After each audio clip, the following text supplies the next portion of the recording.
Part 1. Wala sa isip ni Juliana ang mag-asawa. Ngunit dumating ang sandaling kailangan niya yung gawin. Wala siyang nobyo kaya kinakailangan niyang humingi ng tulong sa kaibigan niyang reporter. Iyon na nagsagawa ng lahat upang magtagpo ang landas nila ni Noah De Leon. Gwapo ito at makisig ngunit may lihim ito. Ang lihim na yon ang dahilan kaya niya pinakasalan ng aroganteng binata. Magandang araw po sa inyong lahat mga giliw naming tagapakinig. Samahan niyo po sana ako sa isa na namang love story na tiyak na magpapa-inlove sa ating lahat. Mga kwento na magpaparamdam ng pusong sugatan, mga pusong sawi at mga pusong puno ng pagmamahal. Pero bago tayo magpatuloy, kung bago ka pa lamang sa aking channel, ay paki-like po ng ating video. Pa-click din po ng subscribe button, gayon din ang bell icon para lagi kayong updated sa mga parating ko pang uploads. Oh my God! Natutop ni Juliana ang bibig matapos mabasa ang nakasaad sa job finder. Kung tutuusin ay hindi siya dapat na mag-react ng ganoon dahil walang ibang nasa likod ng panawagan na yon kundi siya. 29 anyos na siya at wala pang boyfriend, dahilan upang mag-alala ang kanyang lola na baka tumanda siyang dalaga.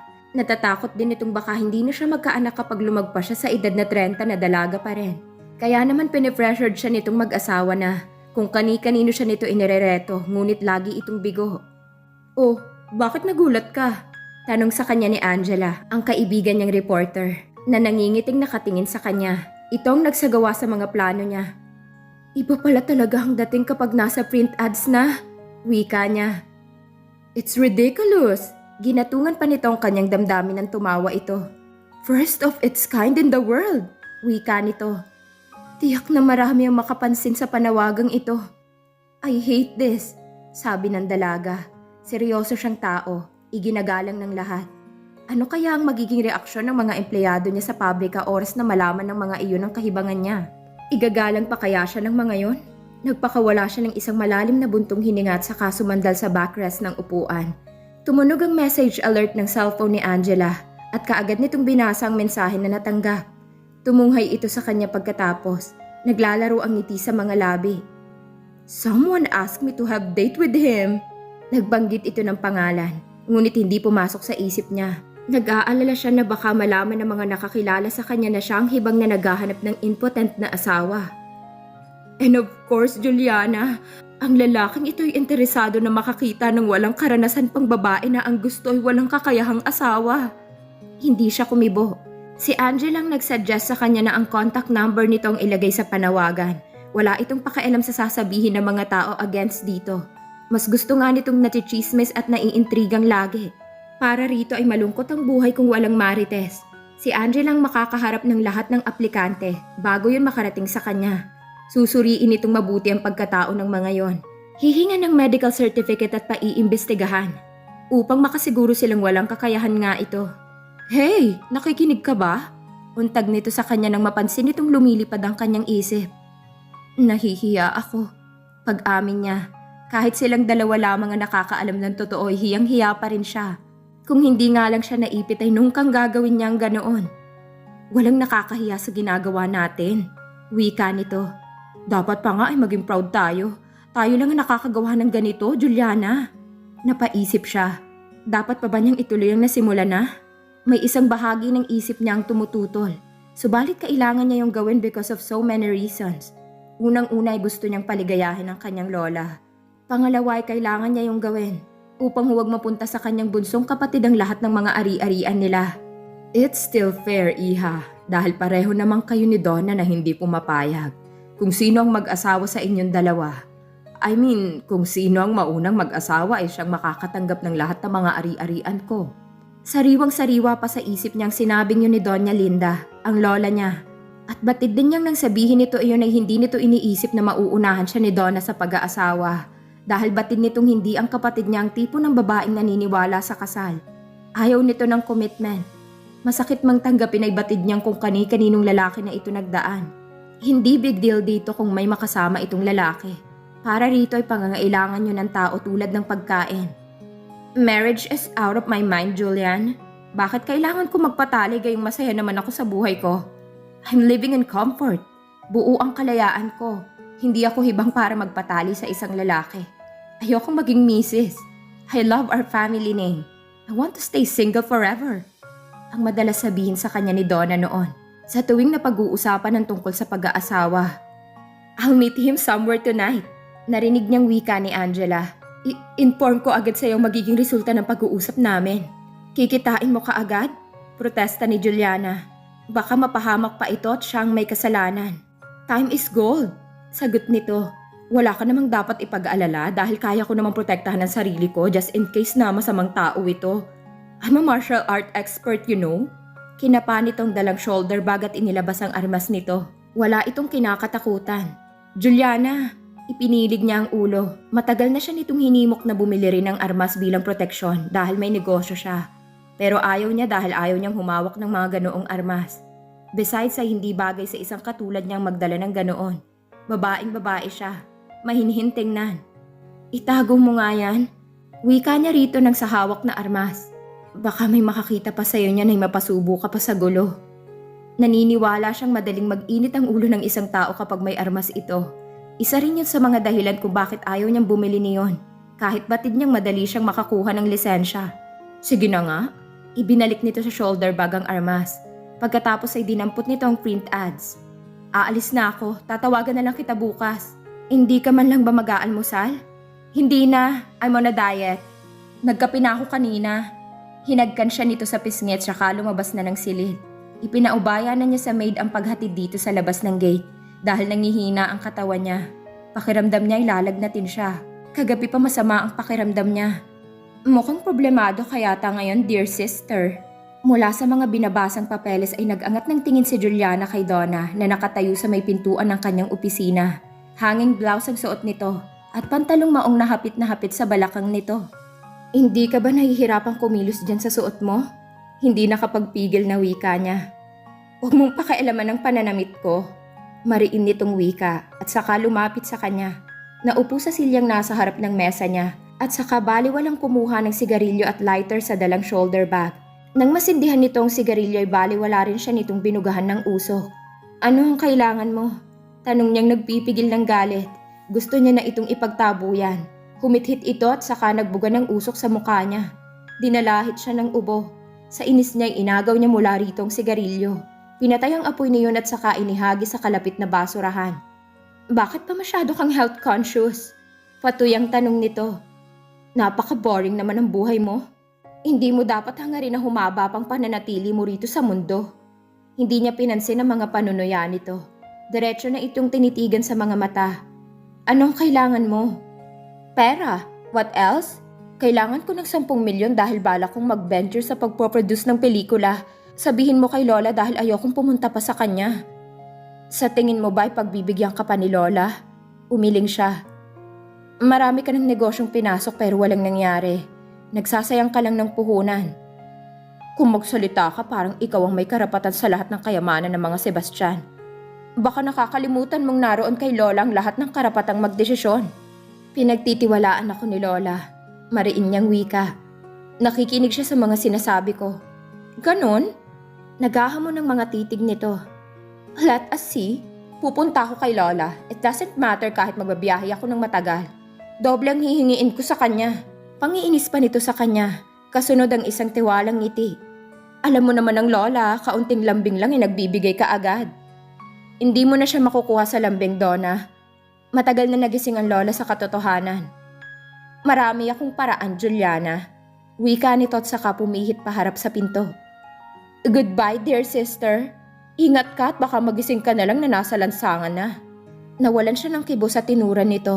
Nangihinang napasandal siya sa backrest ng upuan. Malakas ang pakiramdam ni Lola, dear sister. Nabasa niya yata ang laman ng kalooban mo. Alam niya na katulad ka rin sa akin na wala sa isip ang pag-aasawa. Ang sabi ni Donna matapos ang deklarasyong iyon sa kanilang abuela. Pero ano ba ang dapat nating ipag-alala? Walang ibang kapupuntahan ng kayamanan ng mga Sebastian. Kahit hindi tayo mag-asawang dalawa, sa atin pa rin mapupunta ang lahat ng kayamanan niya oras na mawala siya. Hindi siya kumibo. Tinitigan lamang niya ito. Kakaibang kislap sa mga mata ng kapatid at nagdulot yun sa kanyang pangamba. Kaya lang, sister, ay nagbabagong isip ng tao. Baka mabigla ka na lang sa kaalamang nag-asawa na ako. Humalakak ito nang makita ang pagkagitla niya. Why not? Kung ang kapalit naman yun ay ang lahat ng kayamanan ng mga Sebastian. Kumirot ang ulo niya nang maalalang mga sinabing yun ni Donna. Hindi siya sakim. Lamang ay hindi niya matanggap na uubusin lamang nitong kayamanang nagmula pa sa mga ninuno nila. Kilala niya ang kapatid. Wala itong ibang gustong gawin kundi ang magpakasarap. Pure pleasure ang nais nito at wala nang iba. Halos nakikinikinita na niya ang posibleng mangyari sa kayamanan ng mga Sebastian. Oras na mapunta ang mga yon kay Donna. Hindi ko yun mapapayagan. Wika niya sa hangin at saka dinampot ang auditibo. Mabilis siyang nagdial. Hello? Angela, ano na nangyari sa pag-meet niyo ng aplikante? Wala ba talaga siyang kakayahan na makuha ang isang babae? I'm sorry, fake siya. Wala siyang maipakitang medical certificate sa akin. Sa tingin pa lang ay alam ko nang hindi siya nagsasabi ng totoo. Nanlumo siya sa narinig. Bakit kasi hindi mo nalang gayahin yung mga ginagawa ng mga bida sa mga movies? Bakit hindi ka nalang magbayad ng lalaking pakasalan mo? Wala namang magiging problema dahil may annulment naman. Gusto kong manatili na malinis for the rest of my life. Wika pa ni Juliana sa kaibigan. May risk kapag nagpakasal ako sa hindi impotent. Baka pagsamantalahan lang ako. Hindi nga malahing mangyari yan. Wika nito. Mahirap maging maganda, pero ano naman kung mawala ang pinakaiingatan mo? Marami ang magtatawa sa'yo oras na malaman nila na tinetreasure mo ang bagay na yan. Hayaan mo silang magtawa. Wika ni Juliana. Bata pa siya ay nakaset na sa isip niya na manatiling malinis hanggang sa wakas ng kanyang buhay. Kung hindi lang kita kilalang kilala, iisipin ko na may trauma ka sa lalaki. Wika nito. Angela, alam mo na isa lamang ang pagiging walang karanasan sa mga dahilan kung bakit ayaw kong mag-asawa. Diba? Hindi ako para sa pag-aasawa. Ibang misyon ko rito sa lupa. As usual, sasabihin mo na naman na ang misyon mo ay tumulong. Kaya nga buong buhay mo ay sa pagnenegosyo na pupunta. Kaya nga wala kang tigil sa pag-iisip ng paraan kung paano pa mapapaunlad ang mga negosyo ng mga Sebastian. Ay upang mas marami kang taong mabibigyan ng trabaho, mas malaki ang income, mas maraming bahay ampunan ng mabibiyayaan ng mga pinaghirapan mo. Nagbuntong hininga ito. Pero sarili mo naman ang iyong pinahihirapan. Juliana, napakaraming babae ang gustong maging asawa at ina. Kapag nagpakasal ka sa isang walang kakayahang makipagtalik ay asawa pa rin ang tawag sa'yo, Juliana. Pero malaya pa rin akong makakakilos. You know what I mean, Angela? Iisa lang ang malinaw sa akin, Juliana. Labis mong iniingatan ng iyong kalinisan. Hindi ako makarelate sa'yo. Gusto kitang pagtawanan. Pero dahil kaibigan kita ay patuloy kitang uunawain. Ipagpapatuloy ko pa rin ang paghahanap ng lalaking gusto mo. Maraming salamat, Angela. May pleasure. May imimit ako mamayang gabi. Sana'y totoo na ito. Umusal siya ng panalangin matapos maibaba ang auditibo. Ilang sandali muna ang kanyang pinalipas bago ibinalik sa kaharap ng mga papeles ang atensyon. Tumunog ang telepono ngunit hindi niya pinansin. Naroon ang sekretary sa katabing silid. Yun ang tumatanggap ng mga tawag. Ilang sandali lang ay tumunog ang intercom. Ma'am, telephone call po from your sister. Nag-ibang pakiramdam niya. Kabisado na niya si Donna. Kapag nagalit ito, nainis ay hindi ito mapalagay hanggat hindi nakagante. Batid niyang nais lamang nitong mang-istorbo. Pakisabi na busy ako. Importante raw ho, ma'am. Pakisabi na ako na lang ang tatawag sa kanya. Ngunit hindi siya tinigilan ni Donna. Maya-maya itinawagan siya nito sa kanyang cellphone. Hindi niya iyon sinagot kaya nag-text na lamang ito. I'll get married as soon as possible. Sa akin mapupunta ang lahat ng kayamanan ng mga Sebastian. Uunahan kita. Wika ni Juliana sa isip. Ngunit aminado siyang labis siyang naapektuhan sa mensaheng yon. Hindi na siya mapakali. Kahit anong gawin niya, hindi na niya magawang ibalik ang atensyon sa ginagawa. Tumayo siya. Useless kung mananatili siya sa opisina dahil sirang-sira na ang araw niya. Anong problema, apo? Bungad ni Doña Linda sa kanya nang dumating siya. Nagpunta ho ba rito si Donna, Lola? Worried na tanong niya. Hindi. Sa halip na ma-relief siya ay lalo pa siyang nag-alala. Naramdaman niyang may binabalak si Donna. Marahil ay totohanin itong mensaheng ipinadala sa kanya. Bakit ba, iha? Ano na naman bang kalokohan ang ginawa ng kapatid mong yon? Pumunta ho siya sa akin sa opisina, Lola, at humingi ng 10 milyon. Magpo-produce daw siya ng movie. Ang unang reaksyon nito ay negatibo, subalit unti-unting nagliwanag ang mukha nito na animoy na relief. Mabuti naman kung ganon. Napamulagat siya sa lola niya. Bibigyan niyo siya, Lola? Nagpo-protesta ang reaksyon niya. Uwag, Lola. Kilala niyo naman si Donna. Uubusin lang niya ang pera. Isa siyang Sebastian, Juliana. Makahulugan nitong wika. Pero Lola, marami ng salaping nauubos si Donna. Makahulugan ng tinging ipinukol sa kanya ng abuela. Kaagad naman niyang naunawaan ang ibig sabihin niyon. Ayokong maging unfair sa inyong dalawa ni Donna. Kahit pa sabihin nating hindi siya matino, ay kailangan ko pa rin kayong bigyan ng pantay na karapatan. Kung gusto mo namang ilagay sa iyong mga kamay ang lahat ng karapatan ay alam mo na kung ano ang gagawin mo, Iha. Sinapo niya ang noo. Lalong umigting ang hangarin niyang makapag-asawa na. Wala sa tamang huwisyo si Juliana habang nagmamaneho. Gulo ang isip niya.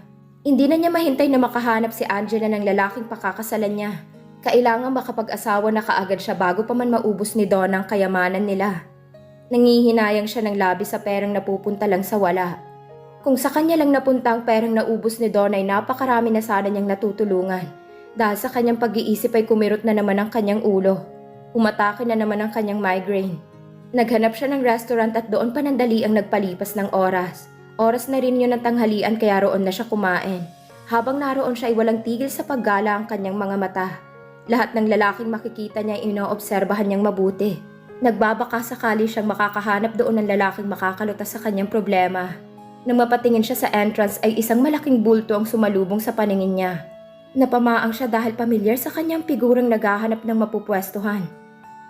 Noah, bulong niya makaraan ng mahabang sandaling pag-iisip. Hindi siya maaaring magkamali. Ang nakita niya ay si Noah de Leon. Nakaklase niya mula elementarya hanggang high school. Silang dalawang laging naglalaban sa loob ng klase.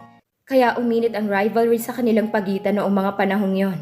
Tumingin din sa kanya si Noah. Matagal siya nitong tinitigan bago gumuhit ang recognition sa mukha nito. Pagkatapos ay akmang lalapit ito sa kanya. Subalit hindi nito itinuloy sa hindi niya malamang dahilan. Tila umiiwas pa nga itong matitigan siyang muli dahil diretso ang tingin nito sa isang bakanteng mesang nasa pinakadulo. Naipilig niya ang ulo. Hindi niya napigil ang pagdaloy ng kanyang alaala. Bala ka raw ligawan ni Noah, Juliana. Sabi sa kanya ng kadikit niyang si Flor habang nagbabasa sila ng aklat sa library. Sinong may sabi? Walang interes na tanong niya. Hindi niya inalis ang atensyon sa aklat na hawak. Sa best friend niya, kay Eddie. Pero wag mong sagutin dahil may nakapagbulong sa akin na gusto lamang ni Noah na bulabugin ang isip mo para mawala sa pag-aaral ang concentration mo. At yun ang dahilan kung bakit iniwasan niya at hindi seneryosong balitang liligawan siya ni Noah. At sa muling paghaharap nila may mabuo kayong pag-ibig sa pagitan nila. At dito na po nagtatapos ang kabanata ng ating kwento. Maraming salamat po.